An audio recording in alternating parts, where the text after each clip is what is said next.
Aula de pneumatologia, estamos falando sobre a sabedoria do Espírito Santo. Hoje exclusivamente está sendo gravado em MP3, tá bem? Depois eu vou colocar esse áudio na internet, eu só não vou poder estar lá por causa que hoje houve um equívoco aqui. Mas vamos lá. Os blasfemadores resistem a Deus, mas os servos de Jesus são revestidos de sabedoria e podem confiar na plenitude do Espírito Santo para falar diante dos homens. Não se trata de um saber acadêmico, premeditado, pensado e bem elaborado. Esses apetrechos da inteligência humana não são capazes de vencer as fortes acusações dos inimigos da cruz. O que acontece é que o diabo, ele tem sortilégios para poder nos atemorizar. A gente vai estudar aqui a próxima matéria, que é angelologia. Vamos falar muito sobre os sortilégios de Satanás. E quando ele manifesta, ele é um anjo que ele caiu justamente de uma posição elevada. E ele era chamado de sinete de sabedoria. O nome de Satanás mesmo está ligado com ocultismo, com enganação, com encantamento e palavras de sabedoria. Então o diabo ele valoriza muito esse jogo de palavras. Ele valoriza muito. Ele se considera um intelectual. Ele gosta de andar nas cadeiras das academias ensinando a ciência dele. Ele é um fanatizado por ciência. Ele é um aficionado por ciência e por ocultismo, o diabo. Então quando ele vai acuar um crente, o que faz ele? Ele pega um demônio, não um demônio estúpido, porque tem demônio que é estúpido. A gente vai aprender isso aqui em angelologia. Tem demônio que ele é idiota, ele é desprovido de inteligência. Tem demônio que é louco, demônio de loucura, sabe? Ele não tem mesmo, nem vocabulário. Tem várias castas de demônio, a gente vai ver isso aqui. O que faz o diabo? Ele pega aquela casta de demônios intelectualizado, inteligente. Ele tem principados e potestades que cuidam da estratégia do reino das trevas, ou da logística, ou da ciência, ou do conhecimento. O diabo tem as artimanhas dele. Então quando ele vai acuar um crente, é esse que ele quer, esse tipo de demônio que ele manda. É o demônio da falsa ciência, que está envolvido com isso aí. E quando você está ouvindo uma argumentação de um possesso de Satanás, o problema dessa casta de demônio é que ele não é aquele que fica gritando, sabe? Jogando cadeira, fazendo estardalhaço. Ele é polido, sabe? Ele é culto. Ele é culto. Então o que faz ele? Ele vence na palavra. O apóstolo Paulo fala que são sofismas, né? São sofismas. Demônios que cochicham nos ouvidos, tá? Dão comichão nos ouvidos, que ensinam doutrinas de demônios. Doutrinas, a palavra doutrina de demônio aqui é um ensino do inferno, é um ensino mesmo entre eles lá. E essa pessoa que está sob a influência desse demônio, ele é utilizado pelo diabo justamente para acuar um servo de Deus. Geralmente pode ser diante de um magistrado, um policial, um juiz, sabe, uma autoridade desse mundo, um governador, um prefeito, um professor, um acadêmico, sabe, um debatedor. O diabo está ali, se manifestando na vida daquela pessoa. E aí o Senhor Jesus ele fala: não adianta o saber acadêmico, não adianta você premeditar o discurso, porque é um combate não de ideias, é um combate espiritual. Quem fala isso para nós é o apóstolo Paulo na segunda carta aos Coríntios, no capítulo de número 4. Ele fala: as armas da nossa milícia não são carnais, mas sim espirituais e poderosas em Deus para a destruição das fortalezas. E lá ele faz a descrição de que o diabo usa sofismas. Ele joga uma palavra que nem ele jogou para cima de Eva. Não foi só um discurso, um bate-papo, sabe? Não comereis de nada do que o Senhor plantou aqui no jardim. Não foi só um discurso, um bate-papo. Ali foi um sopro encantador, de encantamento, um feitiço. Foi um feitiço. Ela ficou sob uma influência espiritual, que era o Lúcifer, o diabo. Então quando a gente está num debate com os filhos das trevas, quando se manifesta esse tipo de demônio, fica difícil, porque te falta o argumento. Você precisa do revestimento dessas palavras, palavra de sabedoria, palavra de conhecimento. Aí o Senhor Jesus falou: nem adianta você recorrer para os seus diplomas, não adianta você recorrer para as experiências que você teve no passado. Vai ter que ter um socorro do Espírito Santo. Ele vai ensinar você o que você vai falar, para você destruir a fortaleza naquele momento. E não é por muito falar, entendeu? Porque o Espírito Santo vai te ensinar a falar, e também ele vai te ensinar a falar pouco. Falar pouco. Não é fazer um grande discurso, nem adianta. Precisa mesmo da assistência do Espírito Santo. E não significa que você vai vencer o debate lógico. Só significa que não vão conseguir se resistir ao Espírito que está em você. Que é o que aconteceu com Estevão. Estevão, capítulo 7 de Atos dos Apóstolos. Ele estava lá diante dos homens que acusavam ele de estar falando contra o santo lugar. E algumas testemunhas foram alugadas para falar contra Estevão. E ele, cheio do Espírito Santo, a Bíblia diz, ele foi manifestado esse socorro. E a Bíblia diz que ninguém podia resistir à sabedoria de Estevão. Nem por isso ele foi livre de ser morto. Ele sofreu martírio. Não podiam resistir ao que ele dizia. Era imbatível. E geralmente é o seguinte: quando você está tomado pelo Espírito Santo, que você ganha o debate, por assim dizer, aí o diabo apela. E ele vai para a ignorância. Ele vai para a truculência mesmo. Aí vem a capetada toda, sabe? Aqueles que são brigão, xingamento, aqueles que são assassinos. Aí vem demônio que não termina mais. É uma guerra espiritual. Isso não dá para ganhar, entendeu? Tanto é que na história da igreja a gente tem um movimento chamado de apologetas, tá? Quem quiser estudar um pouquinho, tem uma playlist lá na internet que é patrística, né? Apologética. Isso, eles fazem apologia. Então quem são os apologetas? Eles eram cristãos que eles escreviam contra as acusações que eram lançadas contra os cristãos. Você vai ter Justino Mártir, que era um apologeta. Vai ter Tertuliano, que era outro apologeta. Você vai ter os pais da igreja, são chamados de pais da igreja, que eles faziam a defesa da fé. E aí, quando a carta chegava lá para o governador, sabe? O governador não dava preço. É um movimento inútil do ponto de vista da lógica, porque não foi levado em consideração. Mesmo sendo inútil, para os cristãos era valioso, era a defesa da fé, e passou para a história da igreja. O que acontece? Você vai entrar num embate, o Espírito Santo vai te dar as palavras de sabedoria, fica em paz, entendeu? Se ele não lhe der, é o silêncio, que nem Jesus ficou diante de Herodes. Foi levado diante de Herodes, Herodes deu um monte de perguntas para Jesus, o Espírito Santo não deu nada para Jesus, aí Jesus ficou calado, não falou nada. Aí no final Herodes falou: é um louco fanfarrão, não se impressionou com Jesus, e devolveu Jesus para Pilatos. Já diante de Pilatos, o Espírito Santo deu palavras para Jesus. Diante de Anás e Caifás, o Espírito Santo deu palavras para Jesus também. Diante de Herodes não. Vai acontecer com você.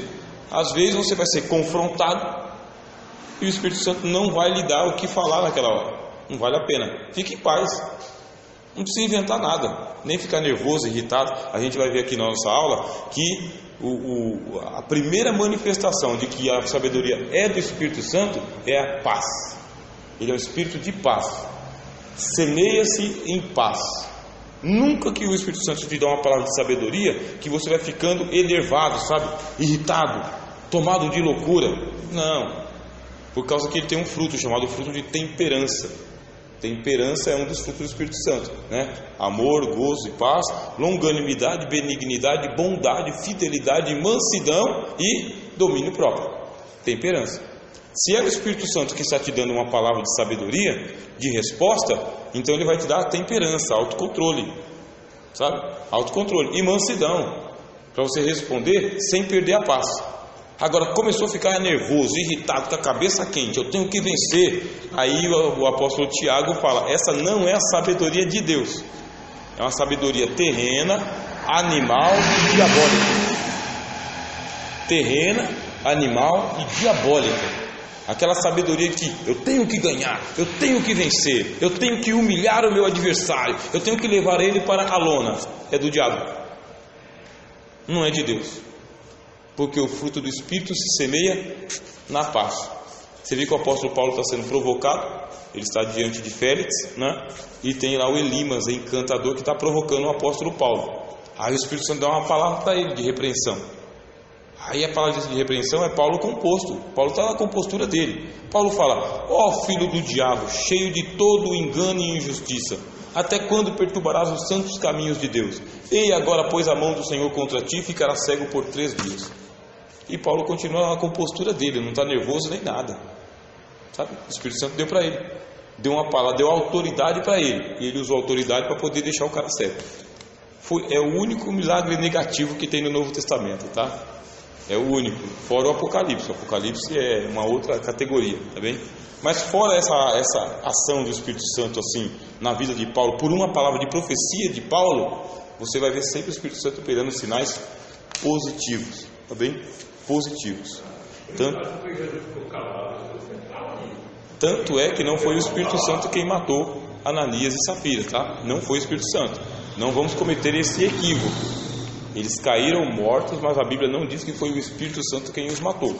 Não diz. Só caíram mortos porque desafiaram a autoridade de Pedro. O Ananias caiu por si mesmo e Safira caiu por profecia de Pedro. Por profecia de Pedro. Mas o Ananias morreu por si mesmo. Quer dizer que a gente não pode atribuir a morte deles ao Espírito Santo. Não foi um sinal não foi um sinal do Espírito Santo matar Ananias e Safira. Morreram. Também morreram porque desafiaram.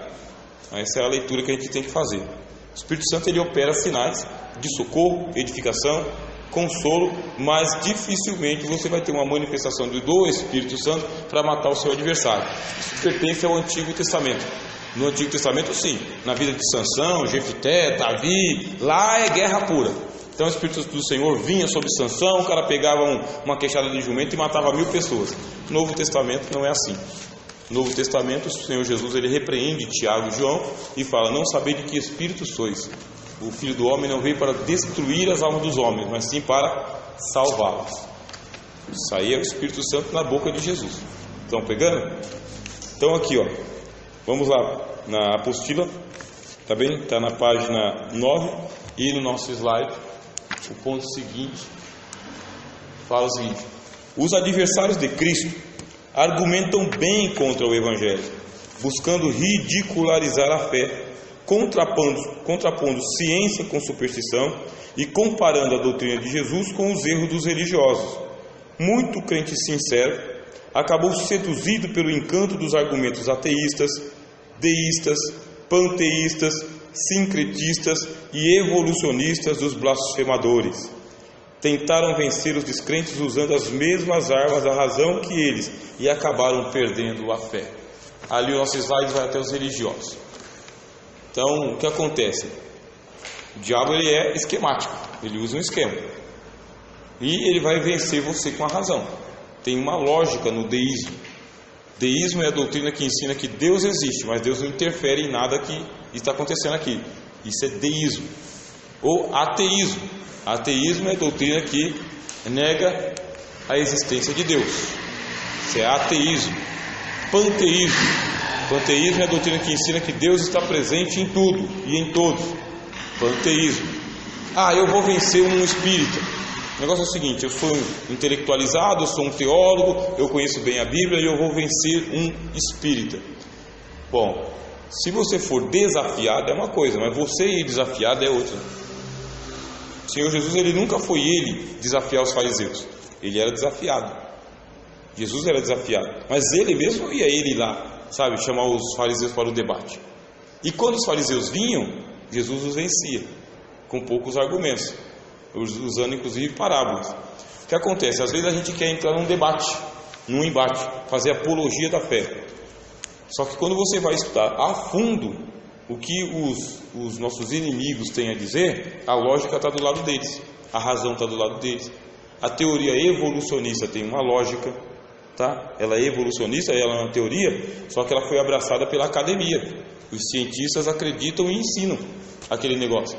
O Big Bang, por exemplo, tem uma lógica.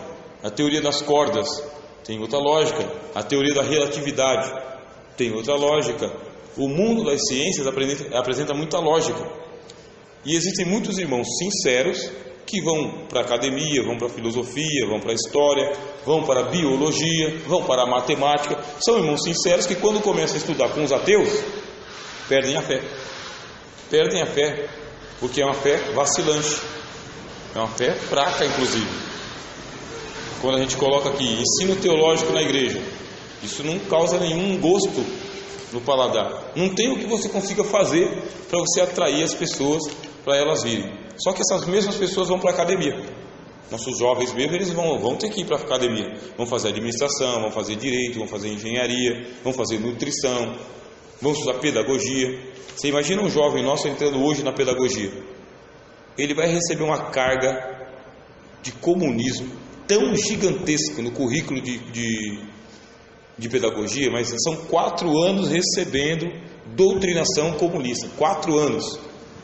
Ele começa a pensar como os ideologistas comunistas e socialistas, esquerdistas inclusive, que defendem tudo aquilo que a igreja não defende: o aborto, a descriminalização do uso de entorpecentes como a maconha, muitas coisas dos direitos humanos, a homossexualização das nossas crianças. Tudo isso aí faz parte do mundo da pedagogia. E os nossos jovens vão ficar 4 anos. Sabe por que eles colocam 4 anos de pedagogia? Porque não precisa, tá?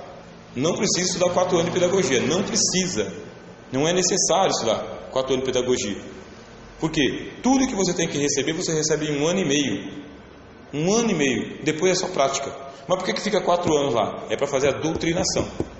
E a maioria dos cursos da faculdade no Brasil não precisava de 4 anos. Não precisava, mas são 4 anos de doutrinação para poder tirar todos os valores cristãos. Você chama para o mundo teológico, a pessoa não quer vir, mas ela vai para o mundo acadêmico. Chega no mundo acadêmico todos os dias, recebendo instrução de professores que são ocultistas, tá? Místicos, supersticiosos, ateus, críticos, agnósticos. É uma enxurrada, ridicularizando a fé. E lá você vai ter os crentes cambaleantes também, crente que está na metade do caminho. E ele acaba fazendo um sincretismo. Ele mistura coisa da Bíblia com coisa da ciência. Não tem como fazer isso. Coisa da Bíblia é coisa da Bíblia, coisa da ciência é coisa da ciência. E as coisas da ciência muitas vezes é de uma falsa ciência. É só uma teoria que passa como ciência. Não é verdade. Então quando eu fui fazer filosofia, eu fiquei 3 anos fazendo filosofia. 3 anos. Então são 3 anos fazendo filosofia. Depois eu passei mais 1 ano e meio fazendo docência do ensino superior. E estou mais há 1 ano fazendo pedagogia e psicopedagogia. Todo esse material já vem com nitroglicerina dentro. Ele bombardeia a tua mente.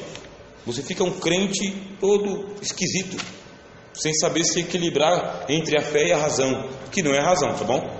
É o balanço da razão. É bombardeando a razão, colocando você em dúvida. Quem te sustenta nessa hora? É só o Espírito Santo, meus irmãos. Eu falo com conhecimento de causa. É só o Espírito Santo que pode te salvar do mundo acadêmico brasileiro e do mundo escolar agora também. Não bastasse a academia, agora o mundo escolar também. É só o Espírito Santo que salva a tua fé, que te ensina a crer em Jesus e nunca perder a fé. Digam o que disserem. Não é o conhecimento então que vai te destruir se você tem o Espírito Santo. Vai ter que ter dependência dele. Porque naquela hora que você recebe o argumento das trevas, você é convencido, naquela hora. Porque o negócio vem com um pacotão, sabe? Escolhe o pacote, é refrigerante, mais o hambúrguer, entendeu? Mais a batata frita. Já vem com um pacotão para você comer. Você come um junto com o outro. Ah, faz mal, você nem está aí que você faz mal. É uma coisa sedutora, bem sedutora mesmo. E poucos escapam, tá bem? Poucos escapam. Então aqui é o que a gente tem aqui.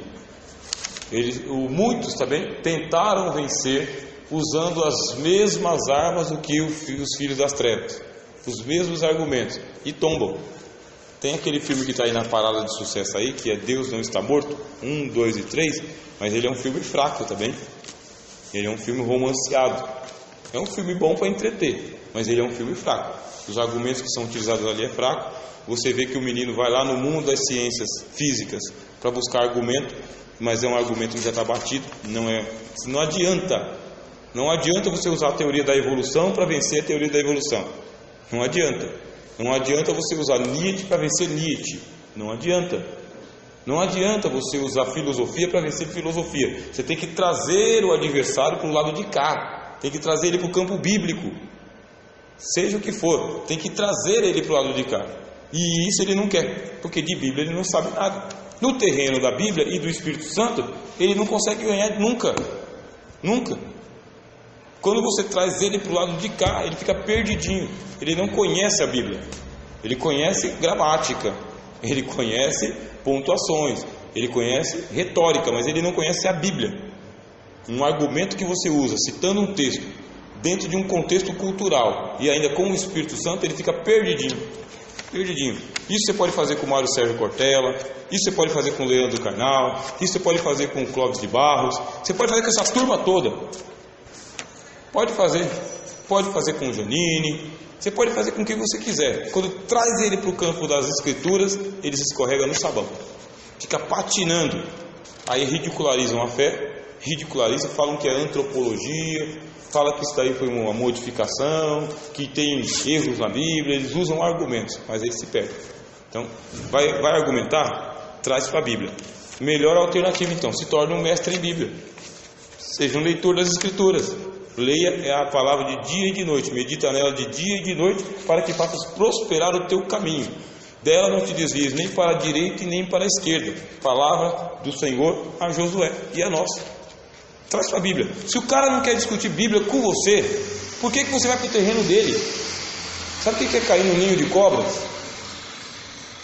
Eu não tenho domínio de física, eu não tenho domínio de matemática, eu não tenho domínio de geografia, não tenho domínio de biologia. Como que eu vou no campo do cara? Eu vou ser vencido. Ele não tem domínio de teologia, traz ele para cá. Agora, se você conhece teologia e alguma ciência humana, aí você tem que fazer que nem disse o apóstolo Paulo: eu trago cativo todo conhecimento para Cristo. Paulo falou isso aí aos Coríntios. Eu trago cativo todo conhecimento. Começou a discutir comigo, eu trago para o meu campo. Eu trago cativo. Vem falar comigo aqui dentro da minha casa, vem. Eu conheço um pastor que ele falou assim, sabe, pastor João? Ele falou: você fala comigo assim, com o dedo na minha cara? Porque eu sou pastor. Porque se eu fosse lá do mundão, você não falava assim comigo. Você ia falar mais baixinho, né? Então, pessoal, no campo dele, ele se cresce. Mas traz para o seu campo. Que nem o irmão deu testemunho aqui. Traz para o campo, sabe? Traz para a Bíblia. Traz para Jesus. Traz para o Espírito Santo. Aí o apóstolo Paulo fala: destruo todos os argumentos, destruo todos, e destruo todas as sofismas que eles se levantam. Não com a minha sabedoria, eu mesmo não confirmo. Eu, na minha sabedoria, eu tropeço toda hora. Então, eu vejo as pessoas discutindo, não sei o que assim. O Espírito Santo está me ensinando alguma coisa? Não, vou ficar quieto. Continuo comendo meu arroz e feijão ali, não entro nas discussões dele, porque daqui a pouco eles estão zombando de você. Eles fazem isso direto. Vamos fazer uma pequena pausa para vocês fazerem as suas perguntas? Só para ler esse slide aí, tá bem? O Espírito Santo não perde tempo com os contraditórios ou contraditores, mas quando provocado ao debate, está sempre presente em nossos corações para nos conduzir em verdade. Se o Espírito Santo quisesse, ele convenceria todos assim, mas ele não perde tempo. O apóstolo Paulo falou: ao homem herege, depois de uma ou duas admoestações, evita-o, sabendo que o tal está pervertido e por si mesmo vive pecando e já está condenado. Uma ou duas admoestações para o homem herege. Não perca tempo com os contradizentes, porque ele já está pervertido. O camarada não aceita a autoridade das Escrituras. O camarada não aceita o argumento do Espírito Santo. Ele não respeita a unção que Deus está te dando, a sabedoria daquela hora. Vai perder tempo com ele para quê? Porque ele já está pervertido. Já resistiu ao Espírito Santo. Então o Espírito Santo não perde tempo com os contradizentes. Não perde. O socorro que ele manda é por sua causa. É para salvar a sua fé. Salvar você. Aquele contradizente vai ter que ser colocado na berlinda, né? Aí eu vou ensinar uma coisa que o Espírito Santo fala para a gente.